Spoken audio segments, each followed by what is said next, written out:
खावा हौजिक्ति उरे मागी ममामक्तदा लांगलेनगी तमथिरवा अकीबगी मसक ओइरवा थवाई अदु लेप्तुना लेरमी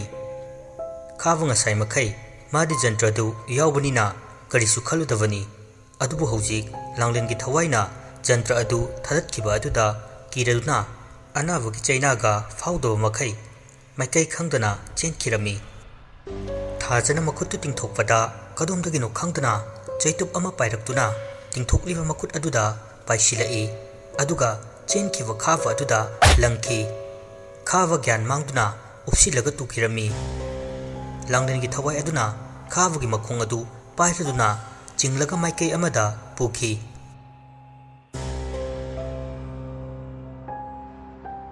सोमदसु खाबबु थीबा लाक्लिबा अथौबा माइकै अमदा सुम फोनगी फ्लाश अदु थांदुना लाक्पदा फोन तु मथंता ऑफ ताथोखिरमी अथौबा चलंबदगी चप लेप्तुना फोन अदु ऑफ हांगनबु होनरी अस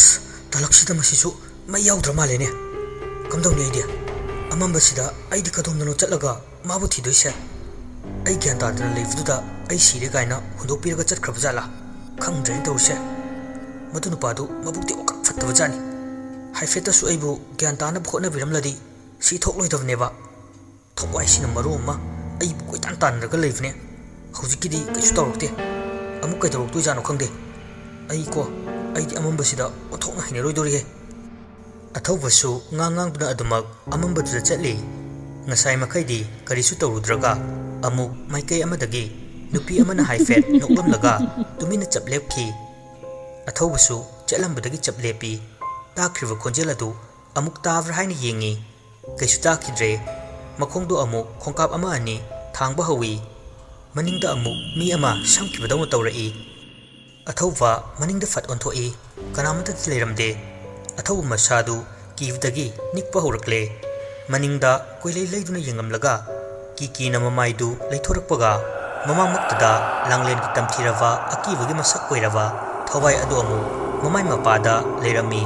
अथौबा खंगबोय कैबोय थवाई अदुदा खंगिन इनखी थवाई अदुसु अमुक ममिशामी मांगखी अथौबा मसादु कीबगी मयाइना माइकै अमदा चेलई माना सुम चेलकपदा सोरok यौरुकलमी अथौबा सोरोकी लंबी ओइरंबदुदा मसादु खितंगदी साफरमी लंबी सिदा गाड़ी अमतंग लाक्लबदी फख्रनिदा खलमी सुमकीना कीना अथौबा लंबी दुदा लाक्लमी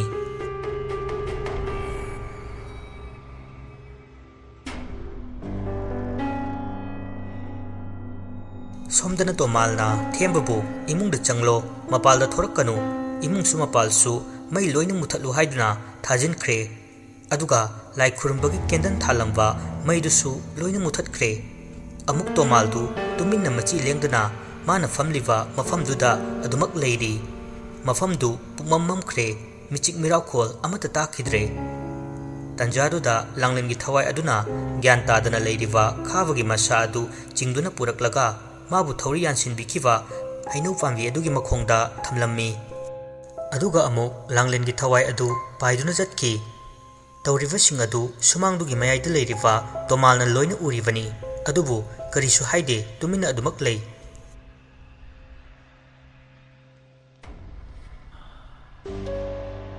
सोमदना अथौबसु कीना मनिंग ममांग येंगेंगदुना लंबीदुदा चटना गाड़ी लाकपा ngairi अदुबु कमदौना लाकनी मीसु पाकना तादवा सुख्रब मफमनी मयामना कीनरबा मफम अदुदा करमना अथेंगबुदा लाकनी अथौबा सुमलाकपदा मी तावगी युम खरा उबा फंगलम्मी युमसिंगदु इलेक्ट्रिकटी अमता थालमदे मुसी तौबा मैंगाल ओइना ngakta थानबा ओइना उइ माना सुमलाकपदा असुकपा थोंगाल ngakta ओइना तौबदुदा चंगवा कीदुना मताई ओइना तौबा थोंगालदु चंगे हाइदुना सुमलाई माना सुम चटलिङैदा मागे मनिंगदा मी अमा इनबगुम शाहुम फंगलक्लम्मी अथौबा खंगलिबनी अदुबु करिसु ओइरमलोय माबु अकी अखंगबा पीनबनी खंदुना हन्ना फावबा यंगदना अदुम लाक्ली माना सुम हन्ना यंगदबी लाक्पदगी मनिंगदे इनरंबदु मकोल करिमत ताखिद्रे अथौबा लैत्रब माले खलदुना सोर सांगना होंदोक्तुना मखा ताना चटपा हवी माना सुम लाक्पदा लापतकना नुपी अमगी शवान ओइना तौबा अमा लेपगुम उइ अथौबा चलंबदगी चप लेपी ꯑꯗꯨꯒ ꯂꯩꯔꯤꯕꯗꯨ ꯀꯔꯤꯅꯣ ꯃꯤꯔ ꯂꯥꯏꯔ ꯃꯨꯟꯅ ꯌꯦꯡꯉꯤ꯫ ꯑꯃꯨꯛ ꯇꯞꯅ ꯇꯞꯅ ꯆꯪꯁꯤꯜꯂꯤ꯫ ꯃꯅꯥꯛ ꯈꯤꯇꯪ ꯌꯧꯁꯤꯜꯂꯛꯄꯗ ꯂꯩꯔꯤꯕꯗꯨ ꯅꯨꯄꯤ ꯑꯣꯏꯗꯨꯅ ꯂꯩꯔꯝꯃꯤ꯫ ꯅꯨꯄꯤꯗꯨ ꯃꯁꯝꯒꯗꯨ ꯁꯥꯡꯂꯒ ꯃꯇꯨꯡ ꯑꯣꯟꯊꯣꯛꯇꯨꯅ ꯂꯦꯞꯂꯤꯕꯅꯤ꯫ ꯑꯊꯧꯕ ꯋꯥꯈꯜ ꯉꯥꯏꯍꯥꯛ ꯈꯜꯂꯤ꯫ ꯀꯩꯅꯣꯅꯦ, ꯑꯁꯨꯛ ꯊꯦꯡꯈ꯭ꯔꯀꯥꯟꯁꯤꯗ ꯒꯥꯔꯤ ꯐꯥꯎ ꯆꯠꯇ꯭ꯔꯕ ꯃꯐꯝꯁꯤꯗꯕꯨ ꯀꯝꯗꯧꯅ ꯅꯨꯄꯤꯁꯤꯅ ꯃꯁꯤ ꯑꯐꯕ ꯈꯨꯗꯝꯗꯤ ꯅꯠꯇꯦ꯫ ꯑꯗꯨꯕꯨ ꯕꯨꯠ ꯑꯣꯏꯔꯗꯤ ꯐꯤꯔꯣꯜ ꯑꯉꯧꯕ ꯁꯦꯠꯅꯗꯥꯏꯅꯦ? ꯑꯁꯤꯕꯨ ꯃꯆꯨ ꯑꯇꯣꯞꯄ ꯁꯦꯠꯂꯤꯅꯦ꯫ ꯑꯩꯕꯨ ꯆꯪꯁꯤꯜꯂꯒ ꯍꯪꯁꯤꯔꯅꯦ? ꯍꯣꯏꯗ, ꯀꯩꯗꯧꯋꯦꯒꯦ, ꯍꯪꯉꯒꯦꯗ꯫ ꯑꯊꯧꯕ ꯀꯤꯅ ꯀꯤꯅ ꯆꯪꯂꯛꯇꯨꯅ ꯏꯕꯦꯝꯃ,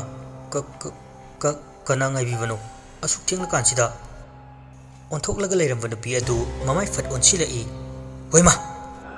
ꯅꯨꯄꯤꯗꯨꯅ ꯃꯃꯥꯏꯗꯨ ꯍꯦꯛ ꯑꯣꯟꯁꯤꯜꯂꯛꯄꯒ ꯌꯥꯝꯅ ꯀꯤꯅꯤꯡꯉꯥꯏ ꯑꯣꯏꯕ ꯁꯛꯐꯝ ꯑꯃ ꯑꯣꯏꯔꯝꯕꯗꯨꯗ ꯑꯊꯧꯕ ꯈꯪꯄ꯭ꯔꯦꯛ ꯈꯪꯗꯨꯅ ꯂꯥꯎꯈꯤ꯫ ꯑꯗꯨꯒ ꯃꯃꯥꯏ ꯂꯩꯗꯨꯅ ꯆꯦꯟꯒꯦ ꯇꯧꯏ꯫ ꯏꯕꯨꯡ ꯉꯥꯏꯈꯨꯑꯣ! ꯆꯦꯟꯒꯦ ꯇꯧꯔꯝꯕ ꯃꯈꯣꯡꯗꯨ ꯅꯨꯡꯁꯤꯔꯕ ꯈꯣꯟꯖꯦꯜ ꯑꯃꯒ ꯂꯣꯏꯅꯅ ꯀꯧꯔꯛꯄ ꯑꯗꯨꯗ ꯃꯃꯥꯏꯗꯨ ꯁꯠ ꯂꯩꯁꯤꯜꯂꯛꯏ꯫ ꯎꯔꯦ ꯍꯧꯖꯤꯛꯇꯤ ꯑꯃꯝꯕ ꯑꯗꯨꯗ ꯃꯌꯦꯛ ꯁꯦꯡꯅ ꯅꯨꯄꯤ ꯑꯗꯨ ꯃꯁꯛ ꯃꯇꯧ ꯑꯁꯨꯛꯀꯤ ꯃꯇꯤꯛ ꯐꯖꯕꯤ ꯑꯃ ꯑꯣꯏꯔꯝꯃꯤ꯫ ꯑꯊꯧꯕ ꯅꯨꯄꯤꯗꯨ ꯎꯕꯗ ꯇꯔꯪ ꯑꯃꯗ ꯂꯩꯈ꯭ꯔꯦ꯫ ꯆꯦꯟꯒꯦꯅ ꯊꯥꯡꯗꯣꯛꯂꯝꯕ ꯃꯈꯣꯡ ꯑꯗꯨ ꯅꯨꯄꯤ ꯑꯗꯨꯒꯤ ꯁꯛꯐꯝꯗꯨ ꯎꯕꯗ ꯃꯈꯣꯡꯗꯨ ꯅꯨꯄꯤꯗꯨꯒꯤ ꯃꯥꯏꯀꯩ ꯑꯗꯣꯝꯗ ꯑꯣꯏꯅ ꯊꯥꯡꯈꯤꯔꯝꯃꯤ꯫ ꯅꯨꯄꯤ ꯑꯗꯨꯁꯨ ꯑꯊꯧꯕꯅ ꯅꯣꯛꯃꯤ ꯅꯣꯛꯃꯤ ꯇꯧꯔꯒ ꯆꯪꯁꯤꯜꯂꯛꯄꯗꯨ ꯎꯕꯗ ꯅꯨꯄꯤꯗꯨꯁꯨ ꯅꯣꯛꯃꯤ ꯅꯣꯛꯃꯤ ꯇꯧꯗꯨꯅ ꯑꯊꯧꯕꯗ ꯌꯦꯡꯗꯨꯅ ꯂꯩꯔꯤ꯫ ꯑꯊꯧꯕꯗꯤ ꯅꯨꯄꯤꯗꯨꯒꯤ ꯃꯁꯛ ꯎꯔꯨꯕꯗ ꯉꯁꯥꯏ ꯃꯥꯅ ꯊꯦꯡꯅꯈ꯭ꯔꯤꯕ ꯄꯨꯝꯅꯃꯛꯇꯨ ꯄꯨꯡꯀꯥꯎ ꯀꯥꯎꯈꯤꯔꯝꯃꯤ꯫ ꯏꯆꯜꯕꯨ ꯀꯗꯥꯏꯗ ꯆꯠꯀꯗꯕꯅꯣ? ꯅꯕꯨꯡ ꯊꯤꯟꯖꯔꯝꯂꯒꯦ? ꯅꯨꯄꯤꯗꯨꯁꯨ ꯅꯣꯛꯃꯤ ꯅꯣꯛꯃꯤ ꯇꯧꯗꯨꯅ, ꯍꯣꯏ ꯃꯕꯨꯡ, ꯑꯩ ꯉꯁꯥꯏꯗꯒꯤ ꯏꯊꯟꯇ ꯆꯠꯄ ꯀꯤꯗꯨꯅ ꯂꯩꯔꯝꯕꯅꯦ꯫ ꯑꯩꯁꯦ ꯑꯁꯤꯗ ꯏꯃꯥꯟꯅꯕꯤꯒꯤꯗ ꯆꯠꯂꯨꯕꯅꯦ꯫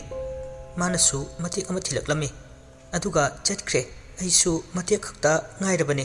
ꯑꯗꯨꯕꯨ ꯑꯃꯝꯕꯁꯤꯗ ꯑꯩ ꯏꯊꯟꯇ ꯆꯠꯄ ꯉꯝꯗ꯭ꯔꯕ꯫ ꯑꯊꯧꯕ ꯌꯥꯝꯅ ꯍꯥꯎꯇꯕꯒꯤ ꯃꯑꯣꯡꯗ ꯅꯨꯄꯤꯗꯨꯗ ꯌꯦꯡꯗꯨꯅ ꯅꯣꯛꯂꯒ, ꯀꯩꯒꯤ ꯀꯤꯗꯣꯏꯅꯣ ꯅꯕꯨꯡ ꯂꯩꯔꯤꯁꯤꯗꯤ?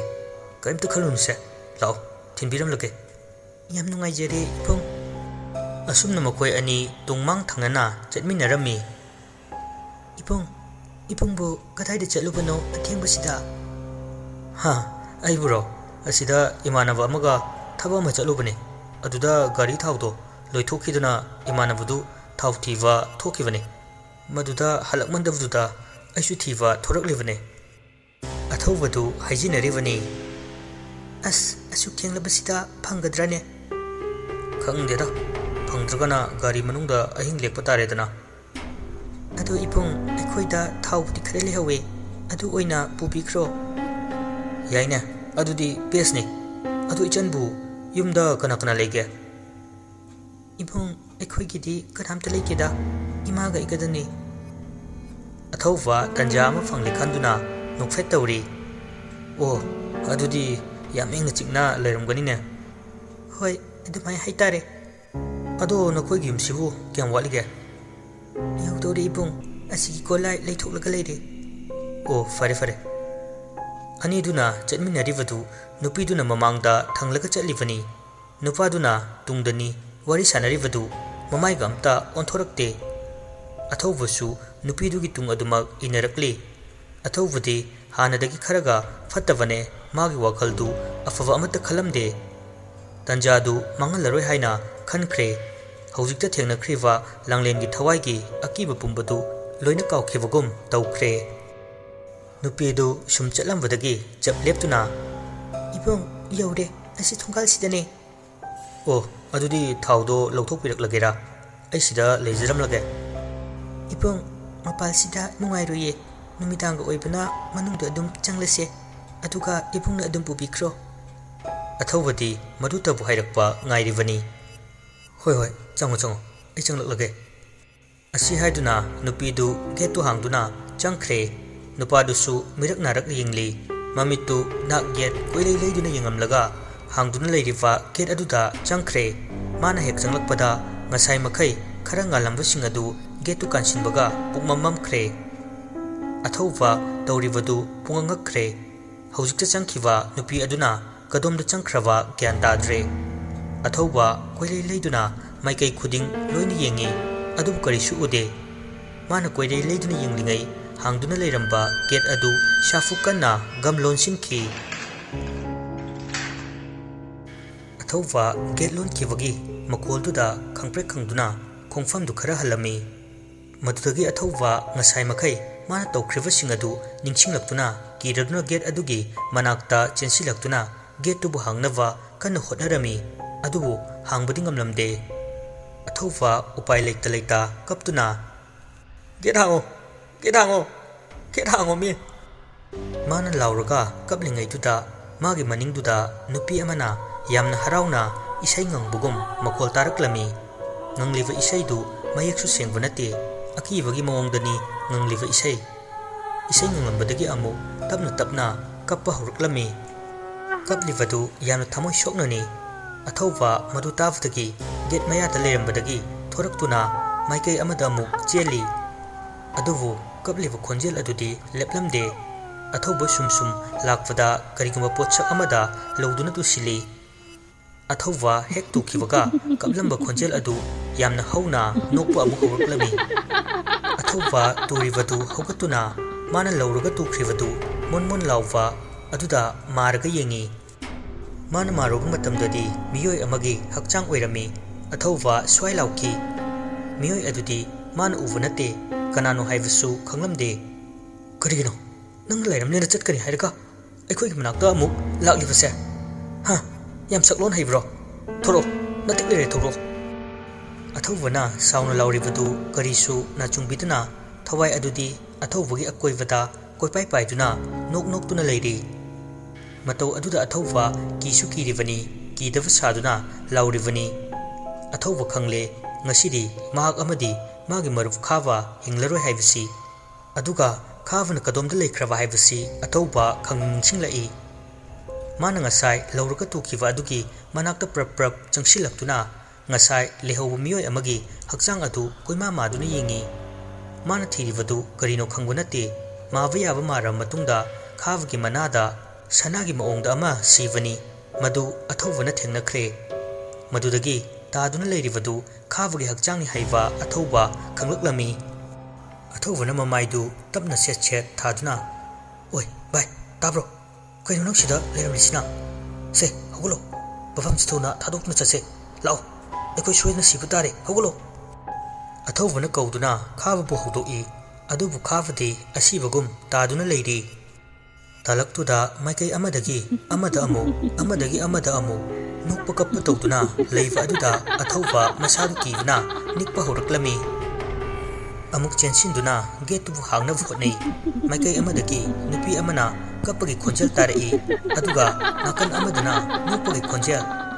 ꯑꯊꯧꯕ ꯈꯣꯟꯖꯦꯜꯁꯤꯡ ꯑꯗꯨꯅ ꯅꯤꯟꯗꯨꯅ ꯂꯩꯕ ꯑꯗꯨꯗ ꯇꯥꯕ ꯉꯝꯗ꯭ꯔꯗꯨꯅ ꯃꯅꯥꯗꯨ ꯃꯈꯨꯠ ꯑꯅꯤꯗꯨꯅ ꯃꯦꯟꯁꯤꯟꯗꯨꯅ ꯈꯥꯡꯂꯝꯃꯤ꯫ ꯁꯨꯝ ꯈꯥꯡꯂꯝꯕꯗꯒꯤ ꯉꯥꯏꯍꯥꯛ ꯇꯨꯃꯤꯟꯅ ꯂꯩ꯫ ꯃꯗꯨꯗꯒꯤ ꯀꯔꯤꯁꯨ ꯇꯧꯈꯤꯗ꯭ꯔꯕ ꯑꯗꯨꯗ ꯃꯈꯨꯠꯇꯨ ꯇꯞꯅ ꯂꯧꯊꯣꯛꯇꯨꯅ ꯅꯥꯛ ꯌꯦꯠ ꯀꯣꯏꯌꯦꯡ ꯌꯦꯡꯉꯤ꯫ ꯈꯥꯕꯅ ꯂꯩꯔꯤꯕ ꯃꯐꯝꯗꯨꯗ ꯑꯃꯨꯛ ꯌꯦꯡꯂꯛꯄꯗ ꯈꯥꯕ ꯂꯦꯡꯂꯛꯄꯒꯨꯝ ꯇꯧꯔꯛꯏ꯫ ꯃꯗꯨ ꯎꯕꯗ ꯑꯊꯧꯕ ꯄ꯭ꯔꯞ ꯄ꯭ꯔꯞ ꯆꯦꯟꯁꯤꯜꯂꯛꯇꯨꯅ ꯈꯥꯕꯕꯨ ꯍꯧꯒꯠꯄꯤ꯫ "ꯚꯥꯏ, ꯚꯥꯏꯁꯦ ꯇꯥꯕ꯭ꯔꯣ? ꯅꯪ ꯒ꯭ꯌꯥꯟ ꯇꯥꯔꯕꯣ?" ꯈꯥꯕꯁꯨ ꯃꯁꯥꯗꯨ ꯏꯁꯨ ꯁꯨꯒꯠꯇꯨꯅ "ꯀꯩꯅꯣ? ꯀꯩꯗꯧꯔꯒꯦ ꯚꯥꯏ? ꯅꯪ ꯀꯔꯤꯝꯇ ꯈꯪꯗ꯭ꯔꯕꯣ?" ꯑꯩ ꯀꯩꯗꯧꯔꯒꯦ?" ꯅꯥꯛ ꯌꯦꯠꯇ ꯌꯦꯡꯊꯣꯔꯛꯂꯒ "ꯑꯩꯗꯤ ꯁꯤꯗ ꯀꯩꯗꯧꯔꯕ? ꯅꯪ ꯉꯁꯥꯏ ꯃꯈꯩ ꯀꯥꯏ ꯂꯩꯔꯨꯒꯦ?" ꯈꯥꯕꯗꯤ ꯉꯥꯏꯍꯥꯛ ꯃꯥꯒꯤ ꯃꯔꯨꯞ ꯑꯊꯧꯕ ꯂꯩꯔꯝꯕꯗꯨꯗ ꯃꯥꯅ ꯇꯧꯈꯤꯕ ꯊꯧꯗꯣꯛ ꯀꯌꯥꯗꯨ ꯉꯥꯏꯍꯥꯛ ꯀꯥꯎꯔꯨꯕꯅꯤ꯫ "ꯀꯩꯅꯣ ꯅꯪꯅ ꯁꯤꯗ ꯒ꯭ꯌꯥꯟ ꯇꯥꯗꯅ ꯂꯩꯔꯝꯂꯒ?" ꯈꯥꯕ ꯉꯥꯏꯍꯥꯛ ꯋꯥꯈꯜ ꯈꯜꯂꯒ "ꯍꯣꯏꯅꯦ, ꯑꯩꯁꯦ ꯅꯪ ꯊꯤꯔꯝꯕꯅꯤꯅꯦ, ꯑꯗꯨ ꯀꯃꯥꯏꯅ? ꯑꯣ." ꯈꯥꯕ ꯒ꯭ꯌꯥꯟ ꯈꯪꯂꯥꯛ ꯂꯥꯛꯇꯨꯅ ꯃꯁꯥꯗꯨ ꯇꯨ ꯈ꯭ꯌꯥꯎ ꯆꯨꯝꯈꯤ꯫ ꯋꯥ ꯃꯈꯥ ꯇꯥꯕ ꯉꯝꯗꯦ, ꯀꯤꯅ ꯅꯥꯛ ꯌꯦꯠꯇ ꯑꯃꯨꯛ ꯌꯦꯡꯂꯛꯏ꯫ ꯑꯊꯧꯕꯁꯨ ꯈꯥꯕ ꯒ꯭ꯌꯥꯟ ꯇꯥꯔꯦ ꯍꯥꯏꯕ ꯈꯪꯂꯦ꯫ "ꯚꯥꯏ, ꯑꯩꯈꯣꯏ ꯃꯐꯝꯁꯤ ꯊꯨꯅ ꯊꯥꯗꯣꯛꯅꯕ ꯇꯧꯁꯦ." "ꯍꯣꯏ ꯚꯥꯏ, ꯑꯩꯁꯨ ꯃꯐꯝꯁꯤꯗ ꯀꯝꯗꯧꯅ ꯂꯩꯔꯝꯂꯤꯕꯅꯣ ꯈꯪꯗꯦ꯫ ꯌꯥꯔꯦ, ꯋꯥꯔꯤꯗꯨ ꯀꯣꯟꯅ ꯁꯥꯔꯁꯤ, ꯍꯧꯖꯤꯛ ꯑꯗꯨꯒꯤ ꯃꯇꯝ ꯅꯠꯇꯦ꯫ ꯒꯦꯠꯁꯦ ꯍꯥꯡꯕ ꯌꯥꯗꯦ, ꯀꯝꯗꯧꯅꯤ?" "ꯀꯩꯒꯤꯅꯣ ꯒꯦꯠ ꯍꯥꯡꯕ ꯌꯥꯗ꯭ꯔꯤꯁꯤꯅ? ꯀꯩꯒꯤ ꯑꯣꯏꯅꯤ? ꯃꯍꯥꯛꯅꯅꯤꯗꯅ." ꯈꯥꯕ ꯃꯍꯥꯛ ꯄꯜꯂꯛꯄꯗꯨꯗ "ꯀꯩꯅꯣꯅꯦ ꯍꯥꯏꯁꯤꯕꯣ? ꯑꯗꯨꯗꯤ ꯃꯐꯝꯁꯤ..." ꯑꯁꯤ ꯍꯥꯏꯔꯒ ꯑꯀꯣꯏꯕꯗꯨꯗ ꯀꯣꯏꯌꯦꯡ ꯌꯦꯡꯉꯤ꯫ ꯃꯈꯣꯏꯅ ꯍꯥꯟꯅ ꯎꯈꯤꯕꯒꯨꯝ ꯁꯨꯝ ꯇꯧꯔꯤ꯫ ꯌꯨꯝ ꯁꯦꯝꯖꯤꯜꯂꯝꯕ ꯒꯦꯠ ꯄꯥꯟꯁꯤꯜꯂꯝꯕ ꯑꯗꯨꯗ ꯊꯑꯣꯏꯅ ꯂꯥꯛꯁꯤꯟꯕ ꯉꯝꯗ꯭ꯔꯤꯕꯅꯤ ꯑꯗꯨꯅ ꯃꯈꯣꯏ ꯑꯃꯨꯛꯁꯨ ꯆꯤꯡꯅꯔꯤ ꯃꯈꯣꯏꯅ ꯂꯩꯔꯤꯕ ꯁꯨꯃꯥꯡ ꯃꯇꯣꯟ ꯑꯗꯨꯒ ꯍꯩꯅꯧ ꯄꯥꯝꯕꯤ ꯍꯧꯔꯤꯕ ꯑꯗꯨꯗ ꯃꯈꯣꯏ ꯈꯪꯂꯦ ꯃꯐꯝꯁꯤ ꯂꯥꯡꯂꯦꯟꯒꯤ ꯌꯨꯝꯗꯨꯅꯤ ꯍꯥꯏꯕ ꯈꯥꯕ ꯑꯊꯧꯕ ꯌꯦꯡꯅꯩ ꯂꯥꯡꯂꯦꯟꯅ ꯁꯤꯔꯝꯗꯥꯏꯗ ꯍꯥꯏꯔꯝꯕ ꯃꯍꯥꯛꯀꯤ ꯑꯔꯣꯏꯕ ꯁꯣꯔ ꯍꯣꯟꯈꯤꯕ ꯃꯈꯣꯏꯒꯤ ꯏꯪꯈꯣꯜꯃꯛꯁꯤꯗꯅꯤ ꯃꯈꯣꯏꯕꯨ ꯍꯥꯠꯀꯅꯤ ꯍꯥꯏꯕꯅꯤ ꯅꯤꯡꯁꯤꯡꯂꯛꯏ ꯉꯁꯤꯗꯤ ꯃꯈꯣꯏ ꯑꯅꯤꯒꯤ ꯑꯔꯣꯏꯕ ꯅꯨꯃꯤꯠꯅꯤ ꯍꯥꯏꯕꯗꯨ ꯃꯁꯥꯅ ꯈꯪꯖꯔꯦ ꯀꯩ ꯎꯄꯥꯏꯗꯤ ꯂꯩ ꯍꯤꯡꯅꯕ ꯆꯦꯟꯕꯁꯨ ꯌꯥꯔꯔꯣꯏ ꯍꯥꯏꯕ ꯈꯪꯅ ꯈꯪꯅ ꯃꯈꯣꯏꯅ ꯉꯝꯅꯕ ꯒꯦꯠꯇꯨ ꯍꯥꯡꯅꯕ ꯍꯣꯠꯅꯔꯤ ꯅꯥꯀꯟꯗꯒꯤ ꯅꯨꯄꯤ ꯑꯃꯅ ꯊꯃꯣꯏ ꯄꯦꯟꯅꯁꯨ ꯅꯣꯛ ꯅꯣꯛꯇꯨꯅ ꯂꯩꯔꯤꯕꯅꯤ ꯇꯧꯔꯤꯕꯁꯤꯡꯗꯨ ꯑꯃꯝꯕ ꯃꯔꯛꯇꯨꯗ ꯃꯃꯤꯠ ꯑꯣꯏꯁꯤꯟꯗꯨꯅ ꯁꯨꯃꯥꯡꯗ ꯂꯩꯔꯤꯕ ꯇꯣꯃꯥꯜꯗꯤ ꯄꯨꯝꯅꯃꯛ ꯈꯪꯂꯤꯕꯅꯤ ꯑꯗꯨꯒ ꯈꯥꯕꯒ ꯑꯊꯧꯕꯒꯗꯤ ꯒꯦꯠ ꯃꯌꯥꯗꯨꯗ ꯊꯋꯥꯏ ꯍꯤꯡꯅꯕꯒꯤꯗꯃꯛ ꯀꯣꯏꯆꯦꯟ ꯆꯦꯟꯗꯨꯅ ꯂꯩ ꯃꯈꯣꯏ ꯑꯅꯤꯅ ꯒꯦꯠꯇꯨ ꯍꯥꯡꯗꯣꯛꯅꯕ ꯀꯟꯅ ꯍꯣꯠꯅꯔꯤꯉꯩ ꯇꯨꯡꯗ ꯁꯣꯔ ꯆꯥꯎꯅ ꯆꯥꯎꯅ ꯍꯣꯟꯕꯒꯤ ꯃꯈꯣꯜ ꯇꯥꯔꯛꯏ ꯃꯈꯣꯏ ꯑꯅꯤꯗꯨ ꯁꯣꯝꯗ ꯒꯦꯠ ꯐꯛꯅꯕ ꯂꯥꯛꯅꯔꯤꯉꯩꯗ ꯃꯗꯨ ꯇꯥꯔꯨꯕ ꯅꯠꯇꯦ ꯒꯦꯠ ꯐꯛꯄꯗꯨ ꯌꯥꯗꯕꯗꯒꯤ ꯌꯥꯗ꯭ꯔꯦꯅ ꯈꯥꯕꯅ ꯀꯔꯤ ꯎꯄꯥꯏ ꯇꯧꯁꯤꯒꯦ ꯈꯟꯅ ꯃꯅꯤꯡ ꯑꯣꯟꯊꯣꯛꯂꯨꯕꯗ ꯑꯃꯝꯕꯗꯨꯗ ꯂꯥꯡꯂꯦꯟꯒꯤ ꯑꯀꯤꯕ ꯁꯛꯊꯝꯗꯨ ꯁꯣꯔ ꯆꯥꯎꯅ ꯆꯥꯎꯅ ꯀꯟꯅ ꯍꯣꯟꯗꯨꯅ ꯃꯈꯣꯏꯗ ꯌꯦꯡꯂꯝꯃꯤ ꯑꯣꯏꯃꯥ ꯐꯤꯕꯝꯗꯨ ꯎꯕꯗ ꯈꯥꯕ ꯀꯟꯅ ꯂꯥꯎꯔꯛꯄꯅꯤ ꯑꯊꯧꯕꯁꯨ ꯈꯥꯕꯅ ꯂꯥꯎꯔꯛꯄꯗꯨꯗ ꯀꯩꯗꯧꯔꯒꯦ ꯈꯟꯗꯨꯅ ꯌꯦꯡꯂꯨꯕꯅꯤ ꯃꯥꯁꯨ ꯐꯤꯕꯝꯗꯨ ꯎꯔꯨꯕꯗ ꯈꯪꯂꯗꯨꯅ ꯈꯥꯕꯕꯨ ꯏꯟꯊꯣꯛꯂꯝꯂꯒ ꯀꯗꯣꯝꯗꯅꯣ ꯈꯪꯗꯅ ꯃꯥꯏꯀꯩ ꯈꯪꯗ ꯆꯦꯟꯈꯤ ꯈꯥꯕꯁꯨ ꯑꯊꯧꯕꯅ ꯏꯟꯊꯣꯛꯂꯝꯕꯗꯨꯗ ꯃꯥꯁꯨ ꯃꯥꯏꯀꯩ ꯑꯃꯗ ꯆꯦꯟꯈꯤ ꯃꯈꯣꯏ ꯑꯅꯤꯅ ꯆꯦꯟꯈꯤꯕꯗꯨ ꯎꯔꯒ ꯂꯦꯞꯇꯨꯅ ꯂꯩꯔꯤꯕ ꯂꯥꯡꯂꯦꯟ ꯑꯗꯨ ꯃꯈꯣꯏꯅ ꯆꯦꯟꯈꯤꯕ ꯎꯔꯒ ꯃꯈ꯭ꯌꯥꯠ ꯂꯥꯎꯅ ꯂꯥꯎꯅ ꯀꯥꯗꯨꯅ ꯅꯣꯛꯇꯨꯅ ꯂꯩꯔꯝꯃꯤ ꯃꯥꯁꯨ ꯑꯊꯧꯕꯅ ꯆꯦꯟꯈꯤꯕ ꯃꯥꯏꯀꯩ ꯑꯗꯨꯗ ꯅꯣꯛ ꯅꯣꯛꯇꯨꯅ ꯄꯥꯏꯈꯤꯔꯝꯃꯤ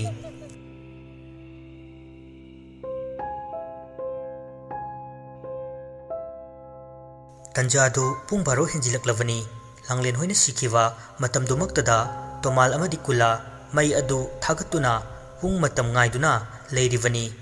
ꯃꯐꯝꯗꯨꯗꯒꯤꯁꯨ ꯃꯈꯣꯏ ꯑꯅꯤꯃꯛ ꯂꯦꯡꯕ ꯌꯥꯔꯝꯗꯦ ꯁꯣꯝꯗꯅ ꯑꯊꯧꯕ ꯈꯥꯕ ꯃꯈꯣꯏ ꯑꯅꯤꯁꯨ ꯍꯤꯡꯅꯕꯅꯤ ꯍꯥꯏꯗꯨꯅ ꯆꯥꯎꯈ꯭ꯔꯕ ꯏꯪꯈꯣꯜ ꯑꯗꯨꯗ ꯃꯥꯏꯀꯩ ꯑꯃꯃꯝꯗ ꯀꯣꯏꯆꯦꯟ ꯆꯦꯟꯅꯔꯤ ꯑꯊꯧꯕ ꯑꯃꯝꯕ ꯃꯔꯛꯇꯨꯗ ꯄꯥꯛꯊꯗꯨꯅ ꯂꯣꯠꯂꯤꯅꯤ ꯍꯥꯏꯗꯨꯅ ꯂꯩꯔꯤ ꯊꯋꯥꯏꯗꯕꯨ ꯑꯃꯝꯕꯗ ꯂꯣꯠꯄ ꯃꯤꯕꯨ ꯀꯔꯤꯒꯤ ꯊꯤꯕ ꯐꯪꯂꯣꯏ ꯃꯥꯒꯤ ꯍꯦꯛ ꯃꯅꯤꯡꯗ ꯅꯨꯄꯤ ꯑꯃꯅ ꯍꯤꯛ ꯍꯤꯛ ꯂꯥꯎꯅ ꯀꯞꯄꯒꯤ ꯈꯣꯟꯖꯦꯜ ꯇꯥꯔꯛꯏ ꯑꯊꯧꯕ ꯃꯃꯥꯏ ꯃꯃꯤꯠ ꯃꯁꯥ ꯄꯨꯝꯕ ꯍꯨꯃꯥꯡꯅ ꯂꯨꯞꯂꯕꯅꯤ ꯇꯥꯔꯤꯕ ꯈꯣꯟꯖꯦꯜꯗꯨ ꯈꯪꯏ ꯊꯋꯥꯏꯗꯨꯅꯤ ꯍꯥꯏꯕ ꯀꯝꯗꯧꯅꯤ ꯃꯍꯥꯛ ꯇꯧꯐꯝ ꯈꯪꯗ꯭ꯔꯦ ꯃꯥꯒꯤ ꯑꯔꯣꯏꯕ ꯃꯇꯝ ꯑꯣꯏꯔꯦꯗꯅ ꯈꯟꯖꯩ ꯃꯃꯤꯠꯇꯨ ꯆꯦꯖꯦꯠ ꯑꯣꯏꯁꯤꯟꯗꯨꯅ ꯂꯥꯏ ꯀꯣꯇꯤ 38 ꯅꯤꯡꯂꯝꯃꯤ ꯃꯥꯅ ꯃꯃꯤꯠ ꯎꯏꯁꯤꯟꯗꯨꯅ ꯂꯩꯔꯤꯉꯩꯗ ꯃꯥꯒꯤ ꯂꯨꯈꯝꯗꯨꯗ ꯈꯨꯄꯥꯛꯅ ꯀꯟꯅ ꯊꯥꯔꯛꯂꯝꯃꯤ ꯑꯊꯧꯕ ꯅꯤꯡꯂꯝꯕ ꯂꯥꯏ ꯄꯨꯂꯞ ꯉꯥꯏꯍꯥꯛꯇꯪꯗꯨꯗ ꯄꯨꯡꯆꯥꯏ ꯆꯥꯏꯈꯤ ꯃꯁꯥ ꯄꯨꯝꯕ ꯇꯟꯗꯟ ꯄꯥꯏꯗꯨꯅ ꯃꯈꯨꯠ ꯑꯣꯏꯗꯨꯅ ꯂꯨꯈꯝꯗꯨꯗ ꯄꯥꯏꯗꯨꯅ ꯉꯥꯏꯍꯥꯛ ꯇꯔꯪ ꯑꯃꯗ ꯂꯩꯔꯨꯏ ꯇꯔꯪꯗ ꯂꯩꯔꯤꯕ ꯑꯊꯧꯕ ꯑꯃꯨꯛꯁꯨ ꯃꯅꯒꯟꯗ ꯈꯣꯡꯄꯥꯛꯅ ꯀꯥꯎꯔꯛꯄꯗꯧꯅ ꯀꯥꯎꯔꯛꯂꯝꯃꯤ ꯑꯗꯒꯤ ꯑꯃꯨꯛ ꯎꯞꯄꯒ ꯇꯥꯔꯝꯃꯤ ꯑꯊꯧꯕ ꯂꯥꯎ ꯐꯥꯎꯕ ꯉꯝꯂꯝꯗꯦ ꯁꯣꯔꯗꯨ ꯊꯤꯡꯒꯠꯂꯒ ꯎꯞꯂꯒ ꯇꯥꯔꯤꯉꯩꯗꯨꯗ ꯁꯛꯇꯤ ꯎꯗꯦ ꯃꯥꯒꯤ ꯃꯉꯛꯁꯝ ꯑꯗꯨꯗ ꯈꯣꯡꯄꯥꯛꯅ ꯅꯦꯠꯁꯤꯜꯂꯛꯂꯝꯃꯤ ꯑꯊꯧꯕ ꯈꯥꯡꯕ ꯋꯥꯔꯛꯄꯗꯒꯤ ꯃꯉꯛꯁꯝꯗ ꯅꯝꯁꯤꯜꯂꯛꯂꯤꯕ ꯃꯈꯣꯡ ꯑꯗꯨ ꯂꯧꯊꯣꯛꯅꯕ ꯍꯣꯠꯅꯩ ꯑꯗꯨꯕꯨ ꯎꯄꯥꯏ ꯂꯩꯇꯦ ꯃꯃꯤꯠ ꯃꯅꯥ ꯉꯣꯔꯣꯡ ꯉꯣꯔꯣꯡ ꯑꯣꯟꯈꯠꯇꯨꯅ ꯈꯥꯡꯂꯝꯃꯤ ꯑꯗꯨꯝꯅ ꯋꯥꯔꯤꯉꯩ ꯇꯥꯔꯛꯇꯨꯗ ꯃꯁꯝꯗꯨꯗ ꯄꯥꯏꯗꯨꯅ ꯆꯤꯡꯏ ꯑꯊꯧꯕ ꯃꯉꯛꯁꯝꯗ ꯀꯟꯅ ꯅꯦꯠꯁꯤꯟꯈꯤꯕ ꯑꯗꯨꯗ ꯂꯥꯎꯕ ꯉꯝꯗ꯭ꯔꯗꯨꯅ ꯆꯤꯡꯗꯨꯅ ꯄꯨꯔꯤꯕꯗꯨ ꯊꯥꯗꯣꯛꯎ ꯍꯥꯏꯕꯒꯨꯝ ꯂꯩꯕꯥꯛꯇꯨꯗ ꯃꯈꯨꯠꯇꯨꯅ ꯄꯣꯞ ꯄꯣꯞ ꯊꯥꯔꯝꯃꯤ ꯑꯊꯧꯕ ꯎꯄꯥꯏ ꯂꯩꯇꯦ ꯁꯨꯝ ꯆꯤꯡꯂꯒ ꯄꯨꯔꯛꯄꯅ ꯁꯨꯃꯥꯡ ꯃꯇꯣꯟꯗ ꯍꯧꯔꯤꯕ ꯍꯩꯅꯧ ꯄꯥꯝꯕꯤ ꯑꯗꯨꯒꯤ ꯃꯅꯥꯛ ꯌꯧꯁꯤꯜꯂꯛꯂꯒ ꯍꯩꯅꯧ ꯄꯥꯝꯕꯤ ꯃꯈꯣꯡꯗꯨꯗ ꯑꯊꯧꯕꯒꯤ ꯃꯀꯣꯛꯇꯨ ꯁꯥꯐꯨ ꯀꯟꯅ ꯌꯩꯁꯤꯜꯂꯝꯃꯤ ꯑꯊꯧꯕꯗꯨ ꯃꯁꯥ ꯄꯨꯝꯕ ꯂꯣꯏꯅ ꯄꯣꯞꯂꯦ ꯃꯗꯨꯐꯥꯎꯕ ꯃꯍꯥꯛ ꯍꯤꯡꯂꯤ ꯁꯣꯔ ꯍꯣꯜꯂꯤ ꯍꯧꯖꯤꯛꯇꯤ ꯂꯥꯡꯂꯦꯟꯒꯤ ꯇꯝꯊꯤꯔꯕ ꯑꯀꯤꯕꯒꯤ ꯃꯁꯛ ꯑꯣꯏꯔꯕ ꯁꯛꯇꯝꯗꯨ ꯊꯣꯔꯛꯇꯨꯅ ꯃꯈꯨꯠꯇꯨ ꯇꯤꯡꯊꯣꯛꯄꯗ ꯀꯗꯣꯝꯗꯒꯤꯅꯣ ꯈꯪꯗꯅ ꯃꯣꯟ ꯑꯃ ꯇꯤꯡꯊꯣꯛꯂꯤꯕ ꯃꯈꯨꯠꯇꯨꯗ ꯄꯥꯏꯁꯤꯜꯂꯛꯏ ꯃꯣꯟ ꯑꯗꯨꯅ ꯁꯣꯔ ꯆꯅꯤꯡ ꯆꯃꯥꯡ ꯁꯝꯅꯗꯅ ꯂꯩꯔꯤꯕ ꯑꯊꯧꯕꯒꯤ ꯃꯃꯥꯏꯗ ꯅꯝꯁꯤꯜꯂꯝꯃꯤ ꯑꯊꯧꯕ ꯃꯈꯨꯠꯇꯨꯅ ꯂꯧꯊꯣꯛꯅꯕ ꯀꯟꯅ ꯍꯣꯠꯅꯖꯩ ꯑꯗꯨꯕꯨ ꯃꯁꯥ ꯄꯨꯝꯕ ꯆꯣꯛꯊꯈ꯭ꯔꯕ ꯃꯥꯜꯂꯦ ꯉꯝꯗ꯭ꯔꯗꯨꯅ ꯃꯈꯣꯡꯗꯨ ꯐꯤꯗ꯭ꯔꯤꯡ ꯐꯤꯗ꯭ꯔꯤꯡ ꯀꯥꯎꯔꯝꯂꯒ ꯑꯔꯣꯏꯕ ꯁꯣꯔ ꯍꯣꯟꯈꯤꯔꯝꯃꯤ ꯂꯥꯡꯂꯦꯟꯒꯤ ꯊꯋꯥꯏ ꯑꯗꯨ ꯑꯊꯧꯕꯒꯤ ꯑꯁꯤꯕ ꯍꯛꯆꯥꯡ ꯑꯗꯨ ꯎꯕꯗ ꯍꯔꯥꯎꯅ ꯆꯣꯡ ꯆꯣꯡꯗꯨꯅ ꯅꯣꯛꯂꯤ ꯃꯥꯒꯤ ꯃꯑꯣꯡꯗꯨ ꯑꯀꯤꯕꯒꯤ ꯁꯛꯐꯝꯅꯤ ꯃꯈꯧ ꯄꯦꯟꯅ kana kana nokli khonjil adu kul adu sinba thungna tarami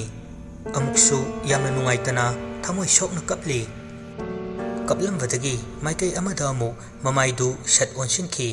aduga thawai adu swai mangki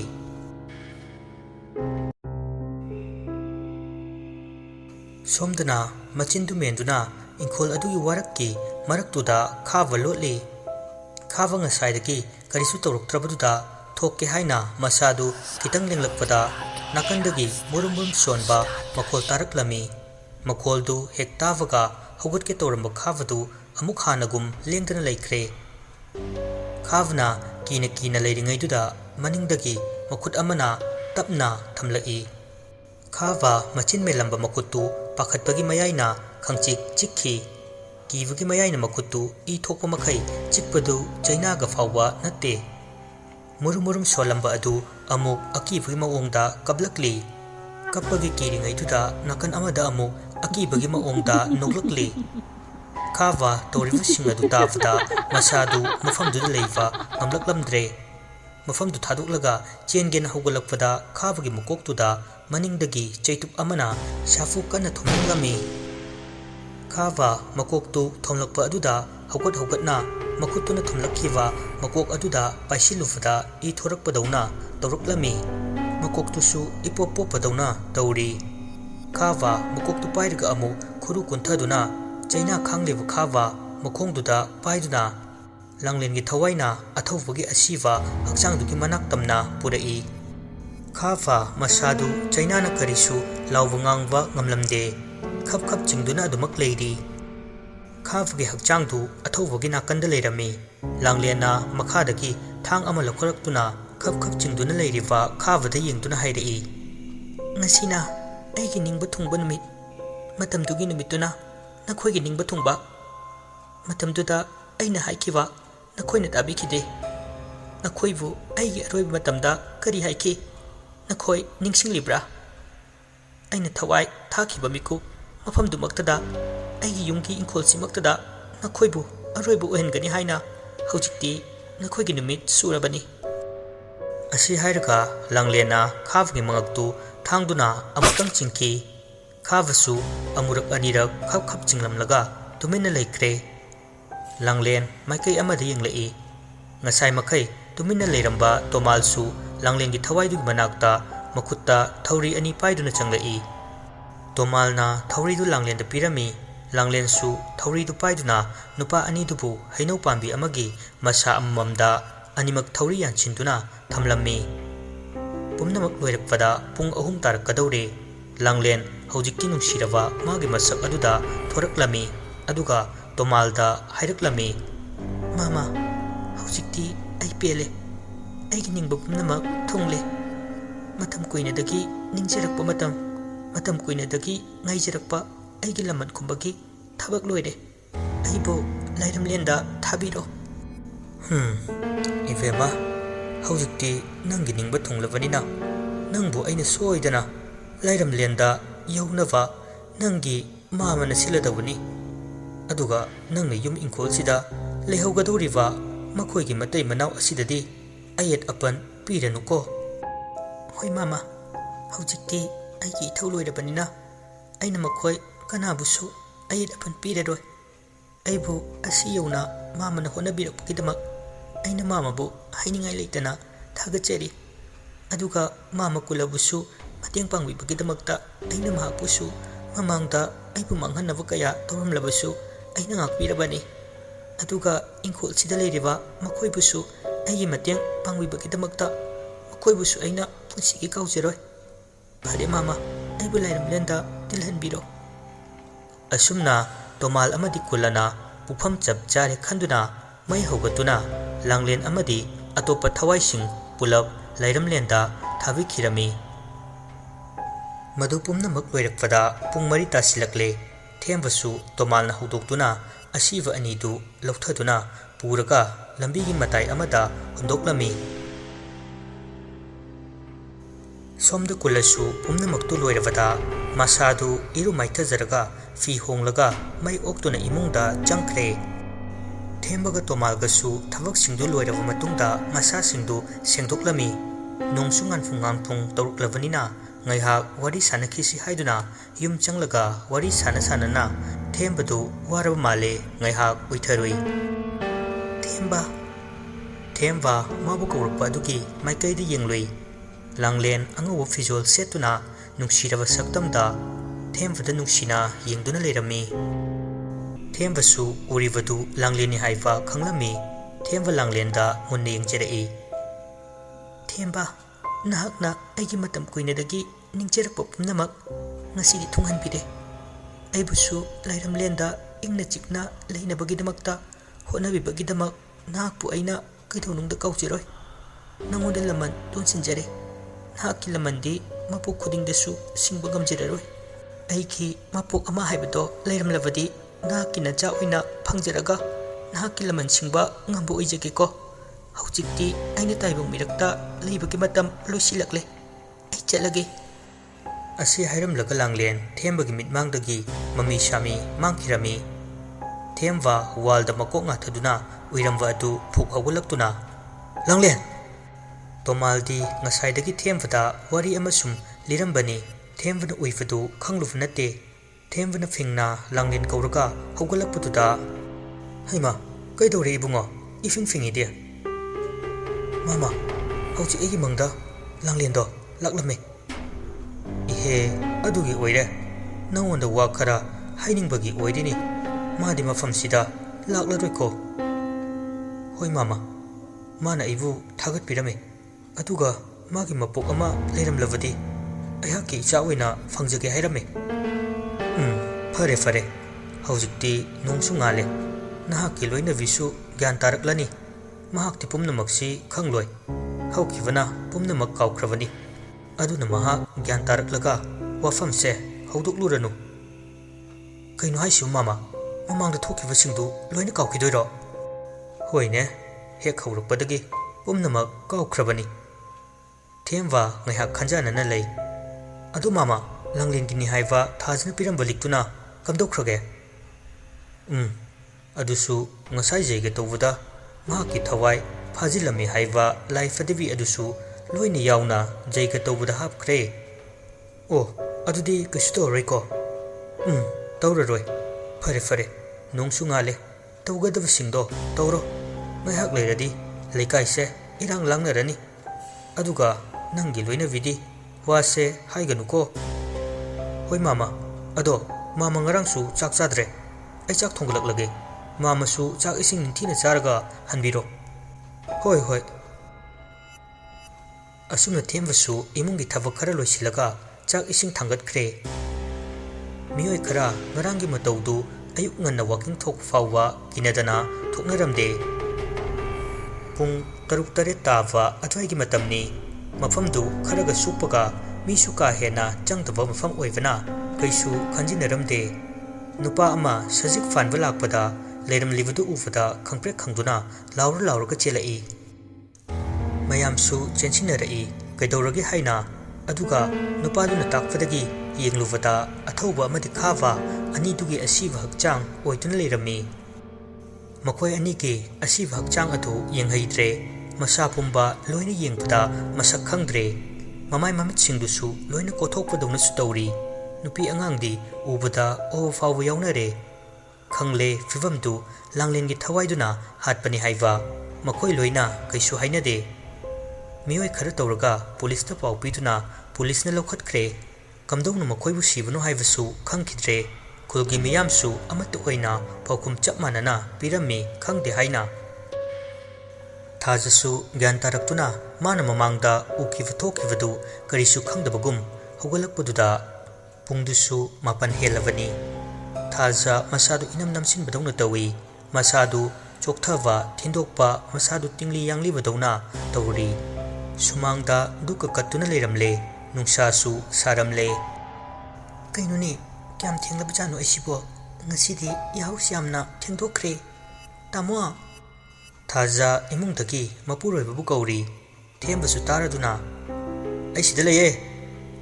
ꯆꯥꯛꯁꯪꯗꯒꯤ ꯈꯨꯝꯂꯛꯄꯗꯨꯗ ꯇꯥꯔꯗꯨꯅ ꯆꯪꯂꯛꯏ꯫ ꯃꯥꯏꯕ ꯇꯣꯃꯥꯜꯁꯨ ꯆꯥꯛ ꯊꯣꯡꯅ ꯊꯦꯝꯕꯒ ꯋꯥꯔꯤ ꯁꯥꯟꯅꯔꯝꯕꯅꯤ꯫ Tomal leirambadu thaja hojikta haugalakpagi ikaiduna amu phat chenthokki thajadi tomal khangjavunate summi lakliwa khalivani tomalna thaja chenthokkiwa uvada ibemasi ikaira male manadi ai masak khanglaroi adunani horen aise ngarang lai khurumba ma chaluvada thengkidana sida changlakpani aduda ahing lekpani hayo masi chak charaga handoini hayo nachanupa hanglaklegana ngarang nangi ima hoi lakpada nachana ningai tobudagi pukivani hayuko themvasu hoi haiduna thajigi manakta changlaktuna tomalna hairifadu loina thajada hairami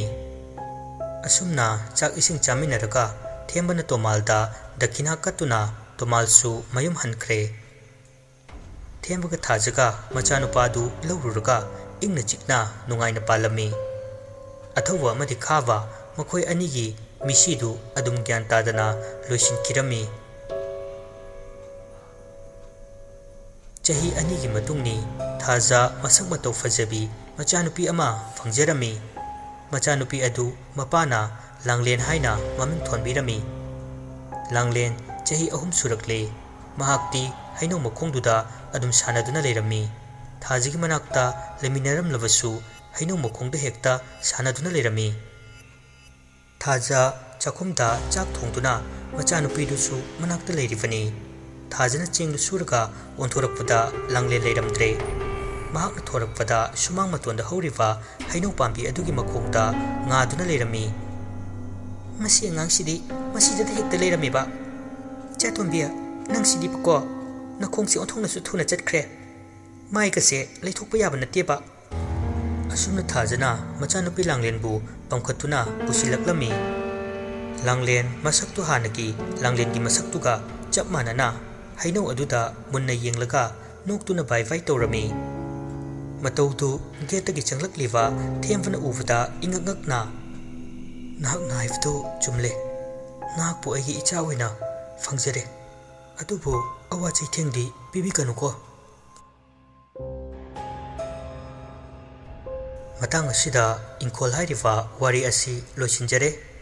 wari asibu hobudagi loi fawba tabiriva listener singbu Manipuri Story Collection di maikaidagi thagatpa phongdokjari